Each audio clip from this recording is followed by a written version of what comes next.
그럼 이어서 다음 순서인 패널 토크로 넘어가겠습니다. 저희 첫 번째 패널 토크는 다양한 직원, 포용하는 조직, 글로벌 기업의 다양성과 포용성을 주제로 준비했습니다. 오늘 패널 토크의 모더레이터이신 고려대학교 교육학과 교수 이보라님과 한국 GM 전무 윤명옥님, 유한킴벌리 ESGN 커뮤니케이션 본부장 전양숙님을 모셨는데요. 그럼 여러분 뜨거운 환영의 박수로 네 분을 모시도록 하겠습니다.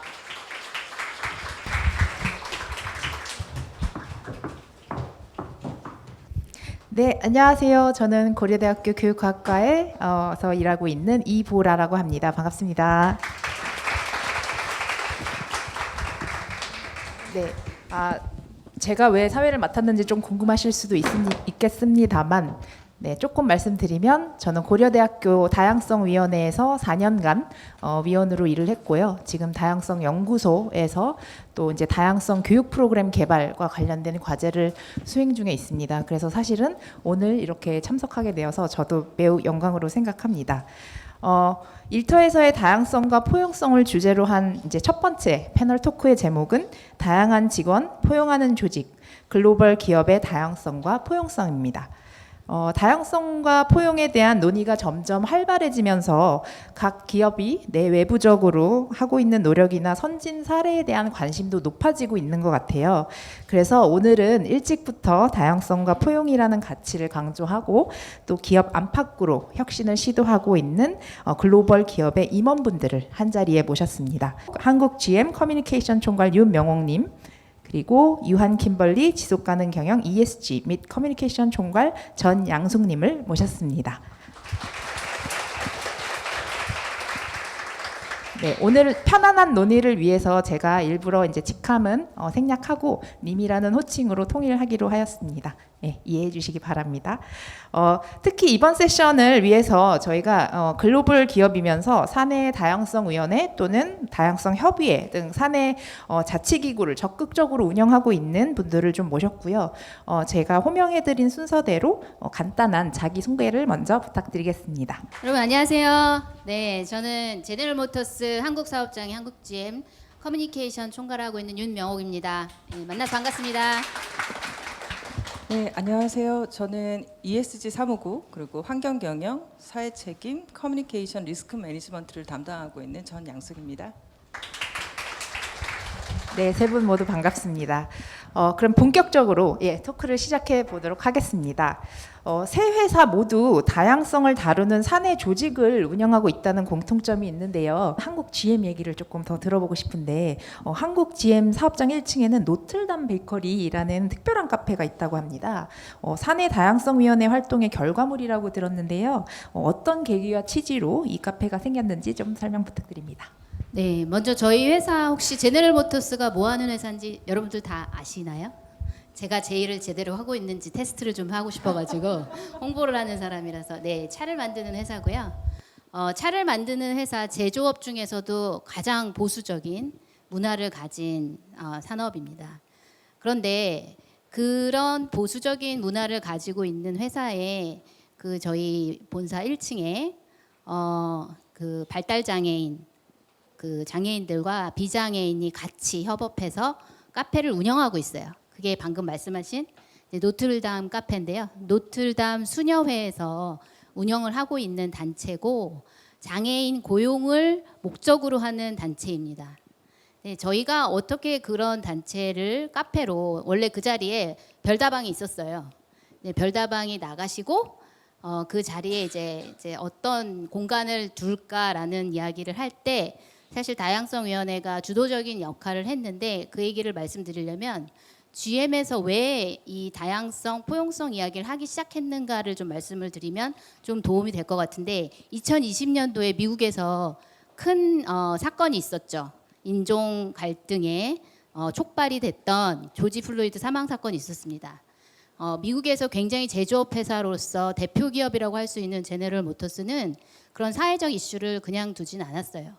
그래서 사실 제가 GM에 조인하게 된 여러 이유 중에 가장 또 대표적인 이유가 저희 회장님이 여자분이세요. 메리 바라 회장님. 자동차 회사에서는 최초고요. 아직까지도 유일합니다. 그래서 그분이 선언을 했어요. 우리는 이런 사회적인 이슈, 인간한테 절대로 일어나서는 안 된 이런 부정의한 것들을 가만히 두고 보지 않겠다. 우리는 같이 일어서서 사회적 운동을 하겠다. 그래서 선언을 한 게 세상에서 제일 전 세계에서 가장 포용적인 회사가 되겠다라고 그룹의 회장님이 선언을 하신 게 2020년이에요. 그 이후에 회사가 굉장히 많이 변했습니다. 첫 번째로 한 게 방금 이제 구글에서도 이제 리더십의 인게이지먼트가 중요하다고 하셨듯이 회장님부터 해서 IAB, 인클루전 어드바이저리 보드라는 그런 기구를 만들었어요. 그래서 사내이사, 사회이사를 다 통틀어서 인클루전에 대해서 연구하고 그다음에 회사가 그걸 어떻게 받아들일 수 있는지, 어떤 절차가 필요한지, 어떤 제도가 필요한지, 어떤 문화가 필요한지 이런 것들을 다 같이 볼 수 있는 탑다운 방식의 IAB가 생겼고요. 그다음에 기존에 있었던 GM의 ERG, Employee Resource Group이라고 저희가 지금 12개의 조직이 있는데 이거는 발음업입니다. 그래서 탑다운과 이 ERG라는 12개의 조직에 같이 섞여져서 다양성, 포용성을 같이 전 세계적으로 조직에 전체적으로 드라이브하는 그런 문화가 2020년부터 본격적으로 좀 진행이 됐고요. 그 이후에 눈에 띄게 여성 임원들이 굉장히 많이 늘어났습니다. 한국에서 사실 제가 2020년도에 처음 이제 이그제큐티브 카운슬이라고 해서 사장님 이하 임원진 모임이 있는데 한 15명 됩니다. 그중에 저 혼자 여자였어요. 근데 지금은 한 30% 40% 되는 분들이 여성 임원들입니다. 외국 분들도 많으시고요. 그래서 그런 변화를 이뤄내는 데 있어서는 말씀하신 리더십의 적극적인 개입, 그다음에 관리, 그다음에 드라이브도 중요하지만 이런 바텀업으로 문화를 같이 끌어가는 우리 직원들의 움직임이 굉장히 중요했는데요. 아까 말씀드린 ERG가 한국에는 12개 중에 딱 하나 있었어요. 그게 GM 워먼이라는 그 여성위원회에만 있었습니다. 굉장히 열심히 활동을 했죠. 근데 문제는 뭐였냐면 제가 이제 여성위원회 위원장으로 처음 이제 2020년에 부임을 했는데 와서 보니까 여직원들 한 10명이서 해요. 열심히 해요. 그런데 그 여성들 말고는 그 여성들이 왜 무슨 활동을 왜 하는지 이게 우리의 다양성 포용성을 어떻게 증가시키는지에 대해서 알고 있는 직원이 아무도 없었어요. 그래서 저는 이거를 여성위원회를 여성 관련한 이슈만 가지고 드라이브해서는 안 되겠다. 전사적으로 우리가 얘기하고 있는 다양성으로 펼쳐보는 것이 필요하겠다라고 해서 2021년도에 이제 다양성위원회를 만들게 되었고요. 저희가 이번에 이제 3년 차가 됐습니다. 그래서 저는 2년 정도 그 다양성위원회의 공동의장으로, 그러니까 여성위원회를 다양성위원회로 그냥 이름만 바꾼 것이 아니라 실제로 남성 직원들을 많이 끌어들였고요. 저 말고 공동의장으로 남성 임원분들 한 분 앉혔어요. 그래서 한 20명에서 30명 되는 그 자발적인 직원들이 같이 모여서 논의하고 공부하고, 아까 말씀하신 공부하고 토론하고 또 여러 가지 프로그램들을 하는 그런 다양성위원회를 한 2년 정도 제가 진행하다가 이제는 다른 또 2기가 출범을 했는데 그 2기가 아까 말씀드린 그 노틀담 카페를 유치를 하게 된 장본인님들이고요. 그 카페의 아이디어 자체가 언제 나왔냐면 그 별다방이 나갈 때 저희 인사팀의 이제 팀장이 저한테 이 별다방이 나갔는데 직원들이 뭐 다른 이제 뭐 또 다른 종류의 별다방들이 왔으면 좋겠다라는 아이디어를 냈을 때 제가 다양성위원회를 2년을 했기 때문에 약간 그런 아이디어가 생겼어요. 이번 기회에 우리가 그 공간을 뭔가 우리 직원들하고 다양성을 실천할 수 있는 공간으로 하면 어떻겠느냐. 그래서 두 가지 아이디어가 그런 발달 장애인이나 아니면 노인 분들이 운영하시는 카페 이런 거를 제안을 제가 했었는데 저는 아이디어만 냈고 사실은 그거를 추진을 했던 그 다양성 2기 멤버들이 결국에는 일을 만들어낸 거죠. 그래서 굉장히 큰 변화고요. 회사로 봤을 때는 저도 매일매일 아침에 출근하면서 거기서 커피를 먹는데 볼 때마다 다양성, 포용성을 생각할 수밖에 없는 그런 공간이 됐습니다. 네, 감사합니다. 인상적인 스토리입니다. 우리 유한 킴벌리 얘기도 좀 듣고 싶은데요. 유한 킴벌리에서는 다양성과 포용에 대한 꾸준한 노력이 실제 제품 개발까지 이어진 사례가 있다고 들었는데요. 실제 판매 중인 처음 생리 팬티 개발 이야기가 아주 흥미롭더라고요. 그래서 그 얘기를 조금 부탁드리겠습니다. 네, 유한 킴벌리는 여성용품 브랜드를 같이 한국 사회에 소개했던 첫 번째 회사이기도 합니다. 아마 화이트 기억하실 거고요. 좋은 느낌 브랜드, 최근에 라네이처라는 브랜드까지도 있는데요. 1970년에 회사가 만들어졌고 71년부터 저희가 했던 것은 월경에 대한 교육이었어요. 저희 영업사원이 판매를 하러 가면 재수 없다고 소금 뿌리던 시절을 거쳐서 여기까지 왔고요. 여러분들 상상도 못 하실 거예요. 여성 용품이 검은 봉다리에 쌓여졌었던 시절도 아마 그 정도는 기억을 하실 것 같고요. 예, 그랬던 회사다 보니까 저희가 월경 교육을 71년부터 학교, 중고등학교를 대상으로 해왔던 회사입니다. 이것은 그러니까 복용교사 선생님들이 많이 알고 계세요. 그래서 언제 이제 연락이 온 거예요. 사실은 처음 생리 팬티를 제가 만들었습니다. 제가 마케팅도 한 10년 조금 넘게 했거든요. 근데 그때인데요. 그때 저희 팀하고 같이 진행을 했던 건데 어떤 이유냐면 특수학교 교사 선생님이 요청이 왔어요. 그래서 교재로 활용하고 싶은데 생리대를 이렇게 만든 그러니까 데모킷이라는 표현이 있는데 아마 대형마트 이런 데 가시면 생리대가 표면이 다 나와 있는 그림 같은 게 있어요. 중형, 대형 뭐 이렇게 써 있는 거 있는데 그걸 달라고 연락이 왔어요. 그래서 선생님 저희 이거 안 하시고 저희 영상 교육이나 선생님들 강의 가능하니까 하시죠라고 했더니 선생님 말씀이 발달 장애 아동들은 그걸 보여주거나 보여준다고 해서 교육이 되지 않습니다. 직접 경험해야 합니다라고 하시는 거예요.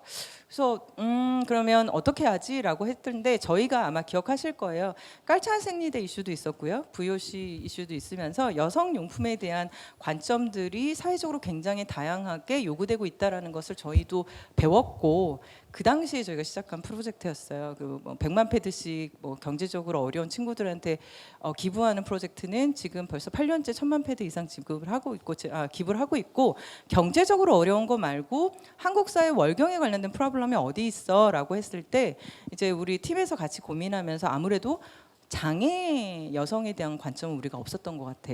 그러면 그 부분은 어떻게 할까라는 스터디를 하던 중이었었어요. 그래서 이제 찾아다니기 시작했죠. 어떻게 하면 되겠습니까? 그랬더니 선생님 말씀은 아이들이 직접적으로 생리대 패드를 붙이고 가는 게 너무너무 어렵대요. 여기 남성분들 이해가 안 되실 거고 이미 경험하고 계신 여성분들도 이게 뭐가 어렵겠어라고 하는데 제 위치에 부착하는 게 되게 어렵다는 거예요. 그래서 저희가 제 위치에 부착하게 하고 이거를 순서대로 1, 2, 3 뭐 이런 것들을 포인트를 할 수 있도록 뭐 여러 교재를 만들었는데 이게 1년 반이 걸렸다는 게 놀라운 건데요. 되게 웃긴 게 처음에는 뭐 애들이 좋아하니까 별, 사탕 뭐 이러는데 그걸 다 외울 수 없다. 안 돼. 그럼 1, 2, 3 이렇게 하면 숫자를 모르는 아이들도 있다. 모든 발달장애 아동이 그렇진 않지만 가장 로이스트 그러니까 유니버셜 디자인으로 할 수 있는 건 뭘까? 그래서 그 과정을 거치면서 저희가 보건교사 선생님들, 특수학교의 보건교사 선생님들하고 같이 시작했던 프로젝트예요. 그래서 결론을 어떻게 만들었냐면요. 패드 안에, 그러니까 우리 팬티죠, 속옷 안에 아예 똑같이 29cm짜리가 딱 붙을 수 있도록 그림을 그린 게 최종 결과물이에요. 굉장히 심플하죠. 근데 아주 단순한 것을 만들어내는데 저희가 굉장히 많은 노력을 하면서 디스커션을 했던 거고요. 그래서 아이들이 그거를 붙일 수 있도록 하고 그 팬티를 만들면서 사실은 처음에는 교재만 만들어 드리려고 했어요. 이렇게 연습하면 돼라고 했더니 그러면 100번 연습을 해도 자기 집 속옷에는 그렇게 안 생겼는데 어떡할 거냐는 거죠. 그래서 그래요? 그럼 속옷도 만들어 드려야 되겠네요. 그래서 또 이제 속옷을 만드는 거예요. 근데 속옷을 만들었는데 또 이제 만났는데 어떤 어려움이 있냐 그랬더니 엄마들이 이거를 부착하는 순서가 다르다는 거예요. 이해 안 되시지만 잘 생각해 보시면 교체할 때요. 기존에 있는 생리대 패드 말고 새로운 생리대는 어디에다 둬야 될까요? 그런 거 지금 아무도 무의식적으로 다 하고 계신 일이니까. 근데 어떤 엄마가 그게 너무 힘들어가지고 그러니까 벽에 붙여라라는 거를 가르쳤다는 거예요. 그런데 선생님은 무릎에 붙이라고 그랬다는 거야. 그들이 선생님하고 엄마가 가이드가 다르니까 이게 애를 못 한다는 거예요. 여러분 어느 정도 심각하냐면 특수교사 중에 남성분들도 계신데 아이가 그걸 생리대를 교체를 못하면 남자분이 갈아주는 경우도 있답니다. 그러니까 이런 일이 발생할 수 있다는 이야기를 듣고 저희가 시작한 거라 굉장히 충격을 받았었고 그래서 어떤 것까지 했냐면 저희가 영상을 보시면 생리대를 붙이는 순서를 교육해요. 교육 영상 교재가 있고 그 영상 교재를 엄마, 그러니까 학부모님, 그 다음에 교사가 보실 수 있고 그거를 굉장히 쉬운 버전으로 하는 이렇게 동화 같이 만들어가지고 아이들한테 보여주는 영상까지 개발해서 이 총 프로젝트가 2년이 걸렸어요. 그래서 드디어 발달장애 아동을 위한 생리교육을 우리가 해냈어라고 했는데 이 와중에 이제 우리 직원분들이 또 그러시는 거죠. 이게 보고가 계속 되고 있을 거 아니에요. 이런 걸 해봤다 했더니 어떻게 됐다라고 하니까 야 그거를 그러면 특수교수 뭐 발달 장애 아동이 있는 학교는 몇 개야? 전국에 100개 정도 됩니다. 그래? 그러면 거기 기증하면 어때? 이게 리더십의 평가여서 그래서 저희가 교재를 만들어서 기증을 했고요.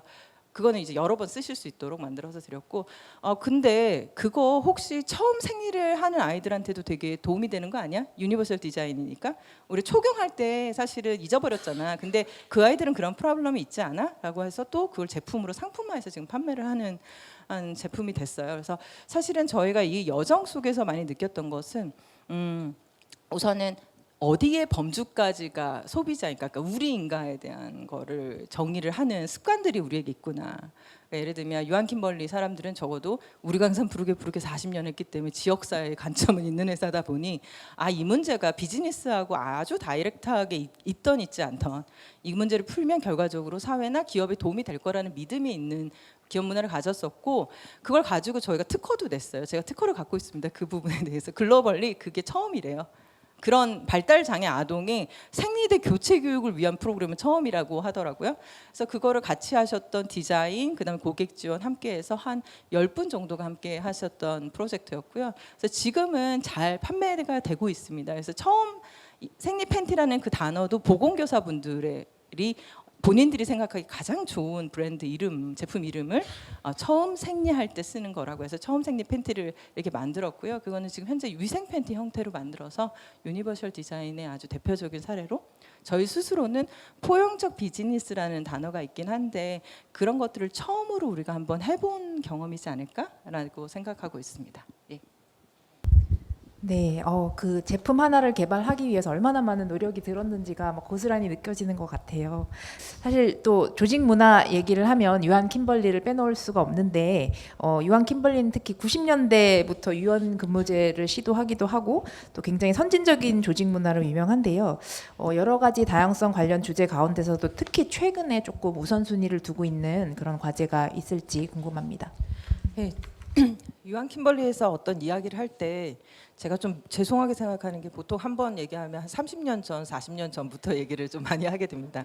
저희가 90년대 중반부터 유연근무제를 했어요. 시차 출퇴근제라고 하는 것들을 진행을 했었고요. 그때는 공부하시는 분, 야간에 공부하는 사람들 배려하려고 시작했던 프로그램이에요. 근데 2000년대 됐더니 저출산 문제가 심각해지는 거예요.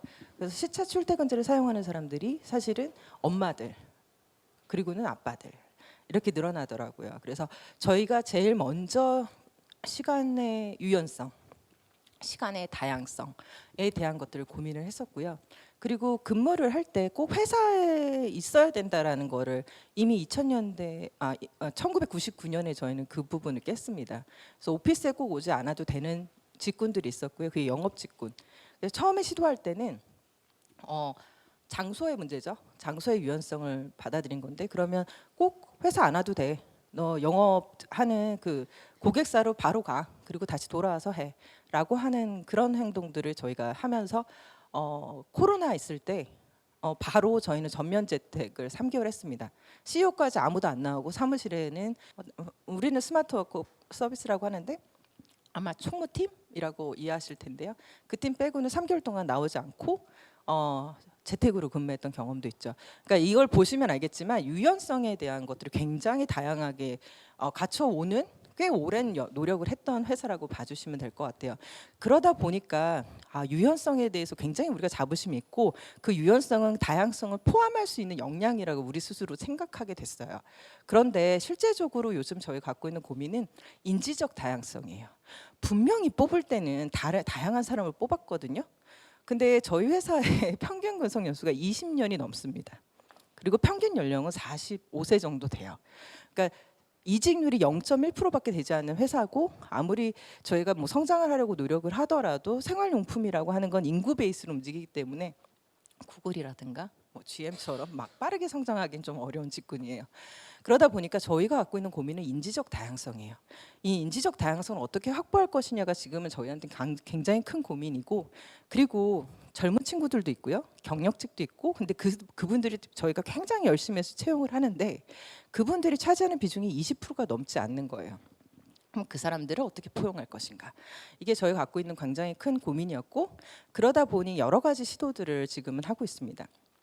포용과 다양성위원회가 다른 회사 같은 경우는 리더십 팀으로 구성되어 있는데 저희는 사실은 바텀업으로 직원들이 모여서 시작한 게 포용과 다양성위원회예요.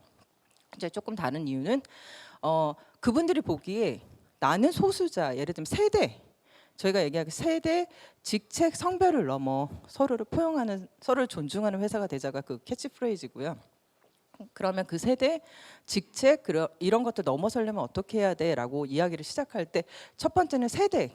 MZ 세대가 다른 회사는 80% 90%로 들었습니다만 저희는 15% 20%밖에 되지 않아서 저희 생각보다 괜찮아요. 막 이런 세션들을 가졌어요. 저희 일 좋아해요. 뭐 이런 거 밥 사주세요. 뭐 이런 얘기를 할 수 있는 굉장히 쉽고 편안한 그런 세션들도 진행했고요. 지금은 저희가 아까 말씀드렸던 접근성 너무 중요한 말씀 해주셨는데.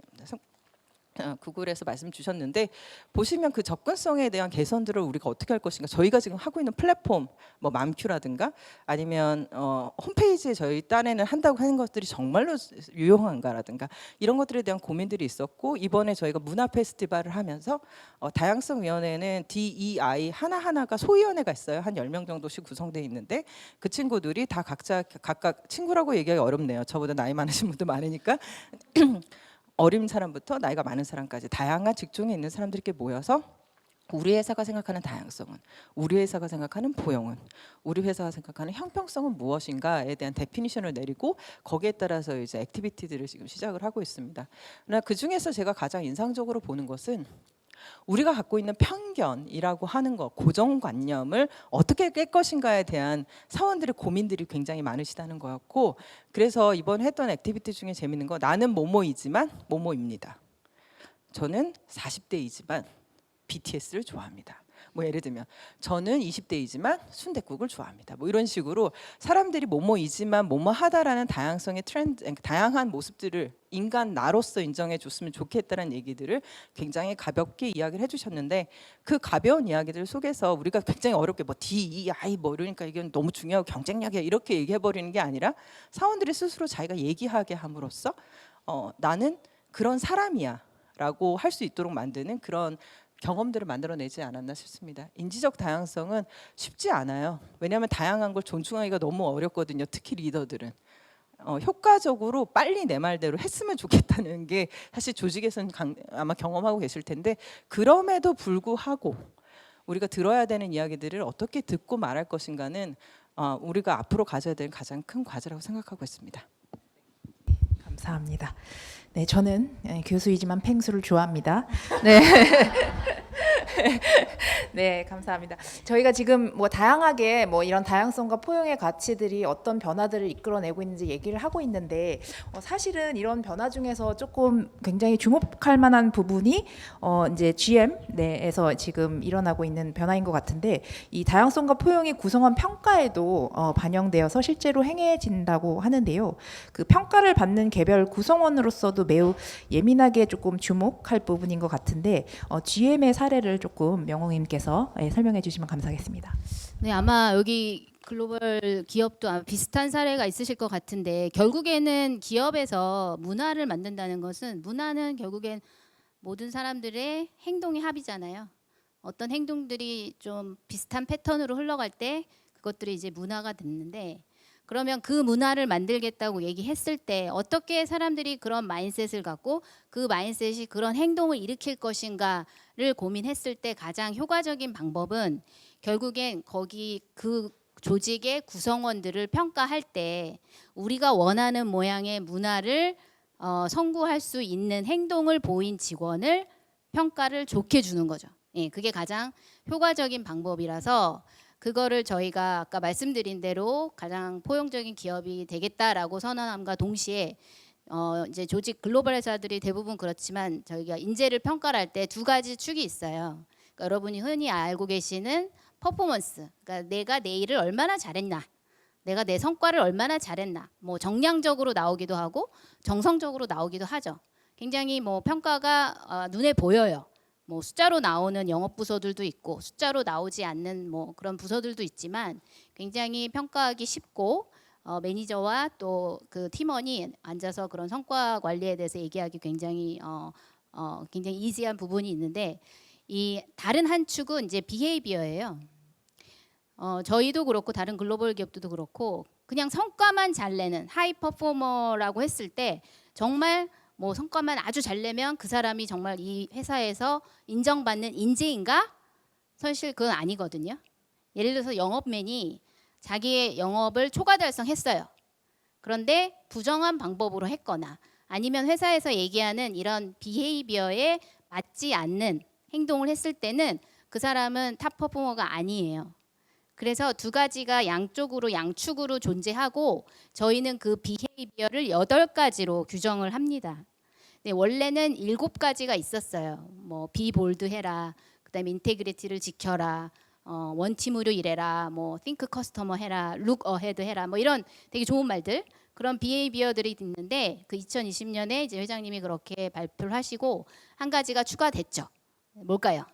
네, be inclusive.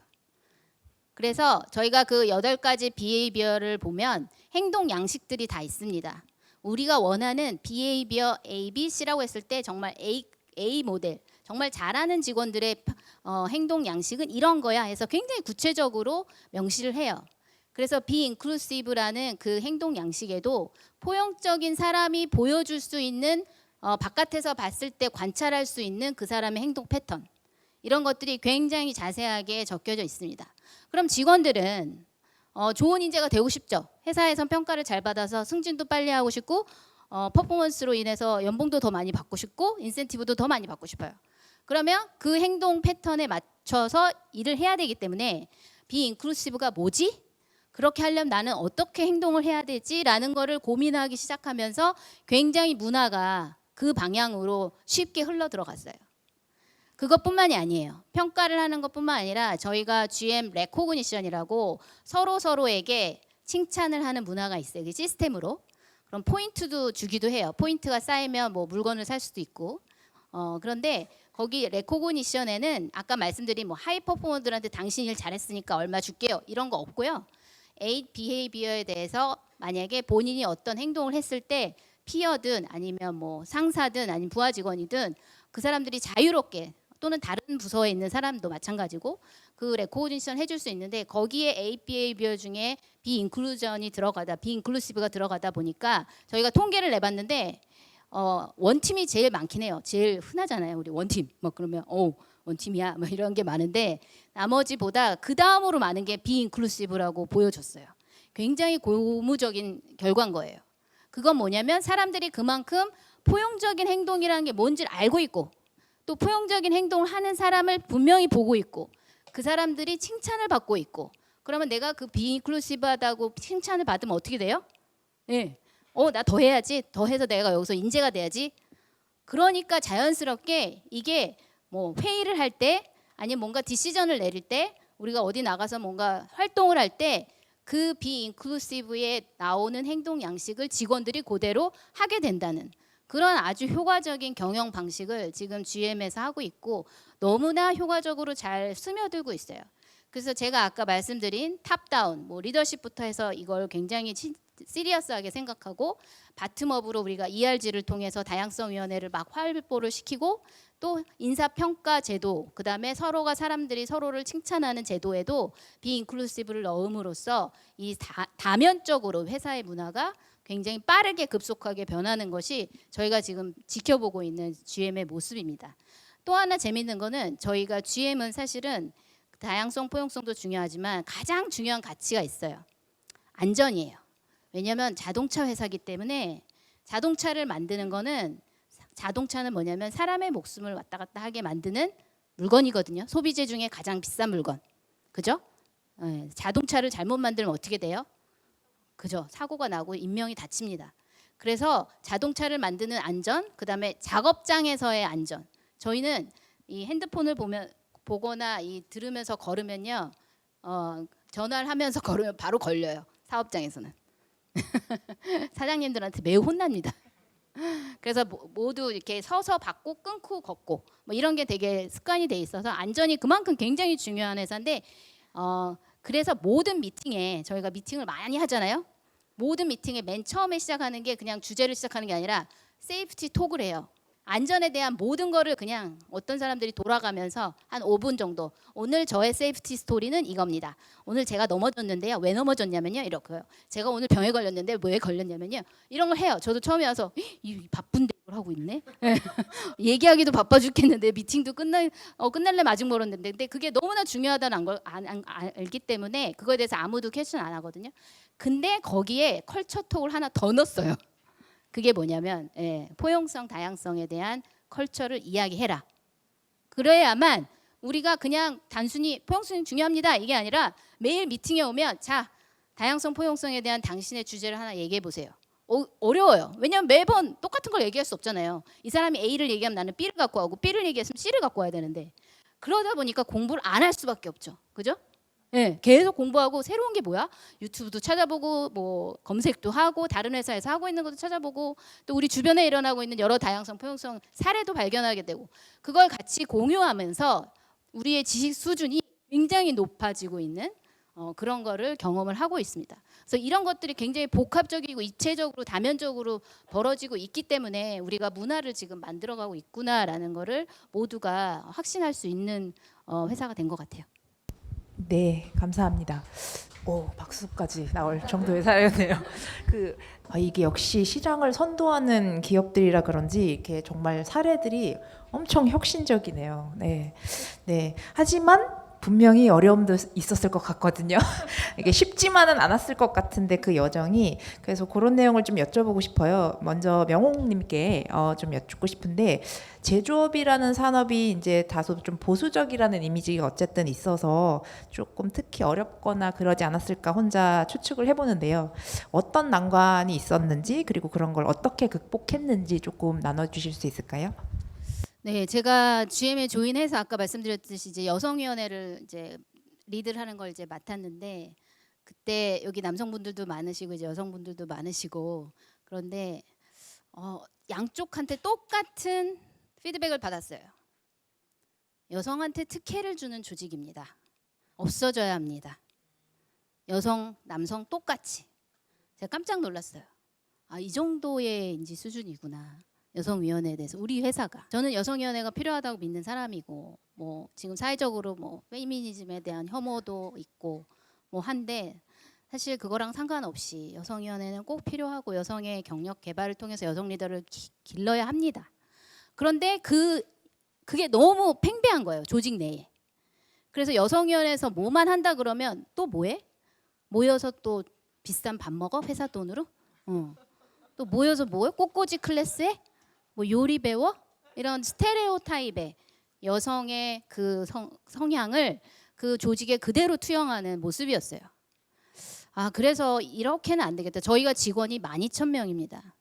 네, 글로벌 기업 중에 한국에서 가장 큰 회사고요. 생산직이 7,000명이고 사무직이 5,000명이에요. 12,000명이나 되는 사람을 제가 한 명씩 붙들고 얘기를 할 수는 없잖아요. 그건 잘못된 생각이다라고 얘기를 저랑 같이 합시다. 이런 얘기를 못 하잖아요. 그래서 이제 생각을 해낸 게 아까 저 잠깐 말씀드렸지만 서두에 여성위원회가 아니라 우리는 다양성에도 여러 가지 다양함이 있다라는 거를 같이 공부하고 배워가는 조직을 만듭시다. 그래서 이제 다양성위원회라고 이름을 바꾸고 아까 말씀드린 대로 공동의장으로 남성도 앉히고 굉장히 남성 여성 할 것 없이 비율을 비슷하게 해서 다양성위원회를 조직을 했어요. 그 친구들하고 공부를 열심히 했는데 문제는 아까 말씀드렸지만 12,000명인데 이 조직을 딱 모아놓고 보니까 한 30명 돼요. 굉장히 똘똘한 친구들이고 굉장히 적극적이고 열성적인 친구들임에도 불구하고 리치가 안 되는 거예요. 12,000명이 20명, 30명이 끌고 나가기가. 그래서 또 아이디어를 냈죠. 저는 군대를 안 갔다 온 무경험자지만 전군의 간부화라는 그 말을 굉장히 좋아해요. 그 말이 처음에 어디서 시작했는지 북한에서 시작했다고 그렇게 얘기도 들었는데 왜냐하면 제가 일을 해보니까 감투를 씌워주면은 사람들이 달라져요. 그전에는 되게 수동적이고 와서 참여하세요. 그럼 참여해요. 그 다음에 그냥 가요. 뭐 아무것도 없어요. 남는 것도. 그 다음에 또 다음에 또 오세요. 그러면 저번에 갔는데 왜 가요? 그러니까 그렇게 계속 수동적으로 나오는데 감투를 딱 씌워주면은 사람들이 눈빛이 달라지고 행동이 달라집니다. 저한테 뭐 하라고요? 무슨 리딩 하라고요? 뭐 하는 거예요? 질문이 많아져요. 뭐 하는 거예요? 어디 가서 공부해야 돼요? 누구를 데리고 해야 돼요? 그래서 저는 다 한 사람씩 감투를 씌우자. 그게 정군의 간부합니다. 그래서 그 12,000명이나 되는 조직을 사실 저희는 이제 부문이라 그래서 부문이 좀 한 20개 정도 되거든요. 부문별로 DC를 다 만드세요. 그랬어요. 그러면 부문이 예를 들어서 100명이면 그중에 DC를 만들면 다양성위원회 거기서 10명만 빼도 몇 명이에요? 다 합치면. 전 그걸 믿은 거죠. 그렇게 하라고 했어요. 이제 제가 임원진에 있었기 때문에 그게 가능했어요. 사장님 임원진에 있어요. 그래서 제가 아까 리더십 탑다운 바텀업이 둘 다 중요하다고 한 게 제가 그냥 실무진이었으면 저 혼자 막 얘기하고 듣지도 않고 아무도 들어주지도 않고 이루어지지 않았을 텐데 제가 임원진 회의에 가서 사장님 계시고 다 계실 때 이렇게 할 겁니다. 이렇게 해야지 우리가 다양성 여기서 뭔가 할 수 있습니다. 아무도 반대 못해요. 왜냐하면 회장님이 그렇게 하겠다고 했으니까. 본인 하기 싫은 사람도 있어요. 눈빛 보면 알죠. 나는 그런 거 왜 시켜. 바빠 죽겠는데 내가 왜 그런 거 해야 돼. 딱 보여요. 근데 말은 못하는 거예요. 안 된다고.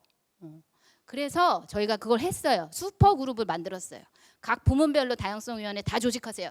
그런 다음에 매달 만납시다. 해서 매달 그 슈퍼 그룹에 있는 멤버들을 다 모아서 같이 미팅을 했어요. 그런 다음에 한국 사람들이 잘하는 거 있어요. 그냥 시키면 잘 안 해요. 경쟁을 시켜요. 네. 자, 오늘은 에미 부문 뭐 하셨어요? 너무 잘하셨어요. 진짜 짱, 최고. 제가 임원진 회식 가가지고 거기 부문장님 칭찬해드릴게요. 실제 칭찬했어요. 막 들썩들썩 하시는 거예요. 좋아가지고. 자, 그럼 다음은 누가 잘할까요? 약간 아이들 대하듯이. 그랬더니 정말 그 조용하시던 분들이 막 신나가지고 경쟁에 붙어가지고 엄청 열심히 하시는 거예요. 그래 리더들이 열심히 하니까 그 밑에 있는 직원들도 열심히 할 수밖에 없죠. 그렇게 해서 결국에는 한 100명이 넘는 직원들이 다양성위원회에 포섭이 됐고 매달 저와 같이 다양성에 대해서 포용성에 대해서 얘기합시다. 이러면서 정말 사람들이 그 전에 여성위원회 제가 말했던 뭐하는 집단이야? 여성한테 특혜를 주는 집단이야? 이렇게 얘기했던 사람들이 본인이 스스로 나와서 우리는 다양해야 합니다. 포용적인 회사가 돼야 합니다. 우리는 뭐 이것도 해야 됩니다. 막 이렇게 외치고 다니는 거예요. 그래서 저의 어려운 점은 처음에는 이제 그런 조직이 큰데 그 기존에 가지고 있던 고정관념이 너무나 팽배했을 때 이걸 어떻게 뚫고 가야 될까라는 고민을 굉장히 깊게 했는데 결국에는 정군의 간부화로 그거를 난관을 극복을 했고요. 다른 조직도 약간 비슷할 것 같아요. 그렇게 리더십의 역할을 줬을 때 사람들이 주도적으로 움직이고 주도적으로 생각하고 주도적으로 공부하고 그게 보입니다. 그게 리더십이거든요. 그래서 그렇게 저희는 지금 여정을 가고 있습니다. 네, 감사합니다. 사실 그 전군의 간부와는 유한 킴벌리 이야기에서도 저희가 조금 맥락이 비슷한 거를 느꼈었거든요. 구성원들 스스로 주인의식을 좀 발휘해서 TF 운영을 많이 하고 있다고 들었는데요. 이런 자발적인 TF에서 시작된 아이디어가 어떻게 회사의 공식적인 제도나 정책에 반영되는지 좀 궁금합니다. 네. 아마 기업마다 특성이 있기 때문에 참고를 해서 들으시면 되게 좋을 것 같아요. 요한 킴벌리 같은 경우는 말씀드린 것처럼 저 한 21년 다녔습니다. 제가 21년 한 8개월 다녔는데 그럼 중간쯤 왔구나 이 정도 느낌이거든요. 예, 사장님 33년 다니셨고 뭐 저희 팀에 저보다 10년 이상 선배님들이 저희 팀이 그러니까 제가 같이 함께하고 있는 12명 정도 되는 팀 멤버들이 있으신데 그 팀에서 제가 뒤에서 4번째 정도니까요. 그러니까 뭐 그런데요. 그러니까 이러면 어떤 문제가 생기냐면 각각의 말씀하신 거 리더십의 경험을 쌓아야 되고 다른 생각들을 경험해야 되고 하니까 유한 킴벌리는 이런 것들을 오래 전부터 어떻게 하냐면 TFT 조직을 굉장히 많이 했어요. 그러니까 태스크포스 팀을 많이 차출을 해서 각 사업장이나 이런 데서 사람들이 만나서 문제를 집중해서 해결하는 연습 을 많이 했거든요. 근데 지금은 저희가 GT라고 해서 Growth and Transformation이라고 하는 거를 1기, 2기, 3기 합니다. 지금 현재 저희는 직원이 한 1,500명 되고요. 근데 올해 GT에 참여하시는 분들은 한 180명 정도 되고요. 자발적으로. 물론 한 일부 한 10%에서 15% 정도는 저희가 강제로 이분이 꼭 이 문제를 해결하셔야 됩니다라고 하는 분들이 있어요. 예를 들면 하루 만에 딜리버리를 할 수 있는 시스템을 구축해야 돼. 그거 어떻게 해? 그러면 뭐 물류는 내가 해야 되나? 뭐 이렇게 얘기하고 마케팅은 네가 해야지 뭐 이렇게 얘기하잖아요. 그러면 마케팅 너 해서 총 해서 뭐 예를 들면 7개 영역이 함께 모여야 돼. 이런 식의 TF가 생기면 그럼 제가 한번 문제 풀어보겠습니다 하고 오시는 분들이 생겨서 하는 게 GT인데요. 근데 DEI 측면에서도 아까 포용과 다양성 얘기 말씀드렸는데 그러니까 저희는 사실은 다양성 최고 책임자를 한국에서 아마 제일 먼저 임명한 회사예요. 2011년에 했고요. 여성위원회도 그 전부터 있었고, 그리고 여성위원회도 지금까지 있고요. 그리고 포용과 다양성 최고 책임자가 지금 제가 하고 있는데 겸임으로 하고 있습니다. 그래서 어떻게 하고 있냐면 바텀업으로 사람들이 포용과 다양성으로 좀 바꿨으면 좋겠어요 해서 한 아젠다를 누가 던졌고요. 이거 할 사람 했더니 40명 가까이가 손을 들고 들어왔습니다. 나이가 많고 뭐 상무님도 계셨고요. 신입사원도 있었는데 저희가 무기명으로 자기 소신을 밝히는 걸로 해서 뽑기로 했는데 신입사원이 됐어요. 역시 사람은 직함이나 이런 거 없이 주제로 컨텐츠로만 하면 오히려 편견 없는 사람들이 훨씬 더 잘 되는구나를 저희 경험을 했고, 그래서 그 의장님이 계시지만 제가 공동의장으로 함께합니다. 이유는 그런 아이디어를 저희가 받아서 정말 기업 문화나 혹은 제도에 반영할 수 있는 것이 있는가. 그래서 부의장은 반드시 인사 책임 총괄에 꼭 들어오시고요. 부의장은 또 선출직과 당연직이라는 표현을 쓰는데, 그렇게 해서 선출직과 당연직이 함께하는 조직으로 해서 영속성은 당연직이, 그다음에 문화를 계속 변화시키는 것은 선출직이 하도록 되어 있습니다. 그래서 그렇게 지금 현재 운영을 하고 있고요. 저희가 뭐 대단히 많은 것을 하냐라고 생각하면 그렇진 않아요. 대단히 많은 건 하진 않지만 예를 들면 리더십이, 저희가 리더가 되면 누구나 다 제일 먼저 해야 되는 교육이 DEI 교육이에요. 자기 편견은 없는지, 인지적 구두쇠는 아닌지, 뭐 이런 것들을 진단하는 거. 말씀하신 것처럼 예를 들어 사람을 평가하는데 이러이러한 거 평가할 때 꼭 얘기해 주세요라고 하는 게 다양성과 포용위원회에서 이런 편견 없었으면 좋겠다 하고 리스트 주신 거 저희가 평가하기 전에 읽고 들어간다든가, 아니면 연말에 그 유한 킴벌리 인상 같은 게 있는데 저희가 그 상의 대상이 막 1,000만 원 줘요. 그럼 난리 나잖아요, 사람들이. 엄청나게. 그러면 리더십이 평가하는 게 아니라 이제 같이 추첨을 하고 평가도 리더들이 하는데, 그 리더들 안에 또 이렇게 포용과 다양성 위원회 멤버들이 들어가서 이러이러한 기준으로 하셔야 됩니다. 그러니까 혹시 그런 편견이 없는지, 예를 들면 사업부만 너무 편향되지 않으시는지도 보세요. 뭐 제조에서 이런 부분도 같이 보셔야 됩니다. 이런 식으로 저희가 나름대로 작은 일이지만 제가 저기도 쓰긴 했는데 저런 디테일이요.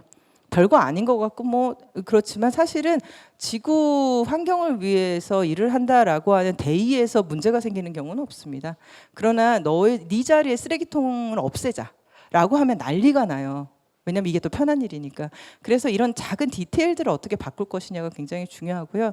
저희가 스마트워크 서비스 팀도 있지만 저희가 스마트워크 그 사무 환경을 만들 때 아마 자리가 없는 회사잖아요. 저희 회사 특히 선착순으로 앉은 회사고요. 자리가 없기 때문에 여러 가지 문제가 있는데 그중에 제일 웃겼던 사례가 쓰레기통이었어요. 왜냐하면 모든 사람들이 그 담당 부서에 와서 내 자리에만 쓰레기통을, 그러니까 어디에만 쓰레기통 놔주면 안 되냐는 얘기를 그렇게 많이 했어요. 휴지통을. 별거 아닌 것 같지만 일하다가 내가 버리는데 이걸 버리러 저기까지 가는 게 너무 싫은 거예요. 그것 때문에 발생하는데, 그런 디자인들을 넛지를 만드는 게 문화팀이고요. 그런 것들을 생각해내는 사람들이 저희 부문도 있지만 그런 위원회 사람들이 그런 아주 작은 디테일의 원칙을 만들고 그걸 반드시 실행하도록 합니다. 저희가 임산부들 초대하는 행사를 지금 20년째 하고 있는데요. 상반기 하반기 임신하신 분들 축하하는 거 하는데 그 이유는 되게 심플해요. 뭐냐면 출산 육아제도 계속 바뀌죠. 자고 일어나면 바뀌는 수준으로 바뀝니다. 그러면 리더들이 25년 된 리더는 나 우리 때는 우리 마누라 두 달밖에 안 쉬었어 뭐 이런 얘기 하시는 거예요. 그래서 그걸 알려드리려고 두 분 반드시 팀 멤버와 리더를 모시고 사진을 찍어요. 그리고 같이 모여 있어요. 되게 별거 아닌 것 같지만 그걸 반복해서 20년 산하반기 하니까 남자들 육아휴직 가야 됩니다. 가면 가산점이 있습니다. 뭐 이런 것들도 계속적으로 남성분들도 지금은 다 초대해서 하는데, 그걸 반복적으로 하면서 사람들이 이제는 2년도 갈 수 있어? 뭐 예를 들면 그런 것들을 배워가는 그런 기회도 하면서 저희는 그런 정군의 간부화까지는 아니지만 모두가 이해할 수 있는 모먼트를 만드는데 조금 더 많은 시간을 쓰고 있는 것 같습니다. 네, 감사합니다. 저희가 지금 이제 다양성과 포용 이런 것들을 얘기하고 있는데 이게 어떻게 보면 또 사회 변화, 뭐 임팩트 이런 얘기잖아요. 그래서 특히 임팩트 영역에서는 측정할 수 있는 지표에 대한 관심이 좀 많은 편이어서 글로벌 기업에서는 이런 것들을 어떻게 관리하고 계신지 좀 궁금할 것 같은데요. GM도 이제 이런 성과 관리를 하기 시작하면서 좀 고무적인 변화가 일어났다고 들었는데 또 간단한 소개 부탁드릴게요. 예, 말씀드렸듯이 저희 회사는 자동차를 만드는 회사잖아요. 그러면 뭐 GM이 다양성 포용성 잘한다는데 그러면 자동차 어떻게 다르게 만들어요? 이런 질문 당연히 하실 수 있을 것 같아요. 그래서 저는 정말 개인적으로 제가 GM이 네 번째 회사인데요. 그 회사를 고를 때 제일 중요한 게 내가 이 회사에서 일을 했을 때 가슴이 뛸 수 있나?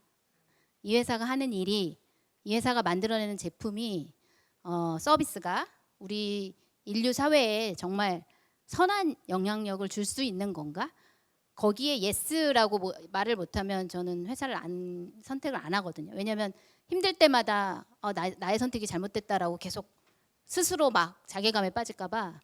그런 면에서 저는 이야기를 좀 들려드리고 싶은데 너무나 좀 자랑스러운 게 정말 말만 하는 게 아니고요. 다양성, 포용성 얘기하는 게 아니고 저희가 글로벌리 이제 ACE라는 그런 조직을 만들었어요. 뭐냐면 Accessibility Center of Excellence. 이게 뭐냐면 우리가 이제 엔지니어들이 굉장히 많은 회사예요. 그러니까 자동차를 개발해야 되니까. 근데 엔지니어들 중에 정말 똑똑한 엔지니어들이 모여서 장애인들이 탈 수 있는 차량을 개발하기 시작했습니다. 지금까지는 아마 여러분들 밖에 보시면 아마 택시 같은 거, 장애인 택시 같은 거 있잖아요. 기존에 있는 차량에다가 그냥 그 약간만 개조해가지고 뭐 휠체어 탈 수 있게끔 하고. 근데 사실 그게 전체 그 개발되는 차량에 제대로 통합 시스템이 되지 않아서 그냥 불편해요. 많이 불편해요. 근데 자동차 회사가 처음부터 개발 단계부터, 참고로 자동차를 만드는 기간은 개발 단계가 한 2년 정도 걸립니다.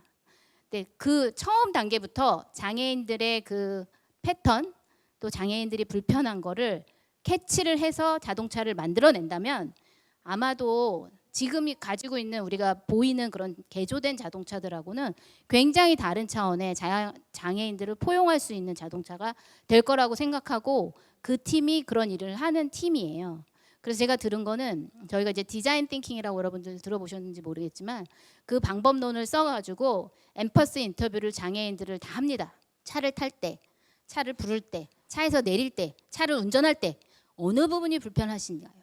그 엠퍼스 인터뷰를 통해서. 왜냐하면 저희 직원들도 장애인들이 있습니다. 엔지니어들도 있고 한데 그분들이 다 대표성이 없잖아요. 그러니까 그 대표성을 가지려면 그런 장애인들의 인터뷰를 통해서 필요한 거를 정확하게 니즈를 파악을 해서 그걸 개발 아이디어부터 진행을 합니다. 그래서 제가 들었을 때는 200개의 아이디어가 벌써 나왔고 8개의 페르소나가 이미 섰대요. 페르소나라고 하면 어떤 장애인 타입에 필요한 차를 만들다, 이런 거거든요.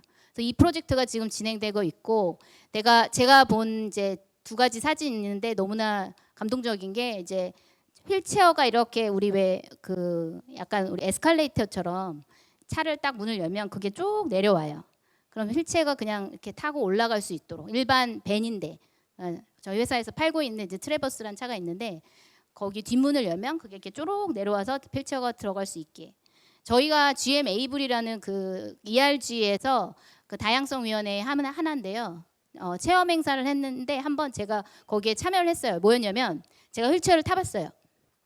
그리고 저희 회사에서 만든 차를, 그냥 기성차를 한번 타보려고 노력을 했어요. 그러니까 다리를 움직이지 못한다고 가정을 하고 결국 못 탔어요.